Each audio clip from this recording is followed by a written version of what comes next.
سلام دوستان عزیزم، امیدوارم حالتون خوب باشه.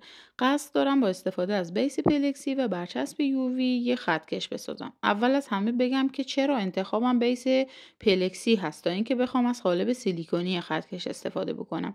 خطکش از اون مواردی هست که هر چیز خامتش کمتر باشه، خروجی کار قشنگتر و شیکتره و از اونجایی که رزین تو ضخامت کم اگه بخوایم اجرا بکنیم به مرور زمان تاب برمیداره و دفرمه میشه، پس گزینه مناسبی برای ساخت کارهای تخت با ضخامت کم مثل خطکش و گونیا و نقاله و دفترچه نیست. پس انتخاب من پلکسی هست که از رنگ شفافش که استفاده بکنیم با بهترین کیفیت و استحکام بالا میتونیم روش دیزاین انجام بدیم. مورد بعدی که باز هم مهم هست رنگ کردن قسمت حکاکی خطکشه که اگه داخل قالب کار بزنیم بعد از خشک شدن باید رنگ‌آمیزی انجام بدیم و مقداری موقع تمیزکاری رنگ اکریلیک باید زمان بذاریم تا خوب بتونیم رنگ اضافی رو پاک بکنیم.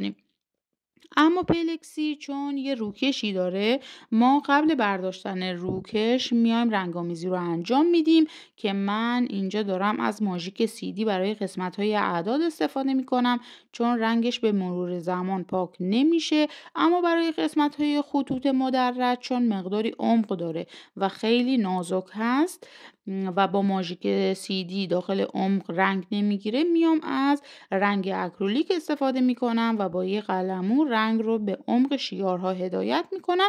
حالا میام بهش زمان میدم تا خشک بشه. بعد میام روکش پلکسی رو بر میدارم تا بتونم دیزاین رو انجام بدم. دیزاین خطکش هم بهترین گزینه از نظر من برچسب های یووی ترانسپرنت هستن که از طراحی خودم هست. یک طرح شاد انتخاب میکنم، اندازه خطکش برش میزنم، مقوا یا نایلون زیری رو بر میدارم روی خطکش میچسبونم چون نمیخوام طرحها روی اعداد رو بگیره و اونا رو مخفی بکنه. از بالای قسمت اعداد برچسب رو میچسبونم. حالا از یک گوشه به آرومی روکش رویی رو بر میدارم و به این شکل طرحمون منتقل میشه و یک حالت سه بعدی و برجسته به کارمون میده. قبل از اینکه روکش رو بردارین برای قسمت های شابلون خطکش با یک کاتر ظریف و نوک‌تیز بیاین برچسب رو از داخلش جدا بکنین و بعدن که تمیزکاری رو انجام دادین حالا بیاین روکش رو بردارین. برای اینکه قسمت پایینی کار بدون طرح نباشه، از قسمت‌هایی از طرح که حالا کوچولو هست و میشه ما بین اعداد اجرا بکنم و ظریف هست قیچی میکنم و جدا جدا میچسبونم و در نهایت روکش هر کدوم رو بر میدارم و تمام. اینم از خروجی کار. حالا شما بگین برای این مدل کارها پلکسی رو بیشتر ترجیح میدین یا اینکه دوست دارین داخل قالب سیلیکونی کار اجرا بکنین.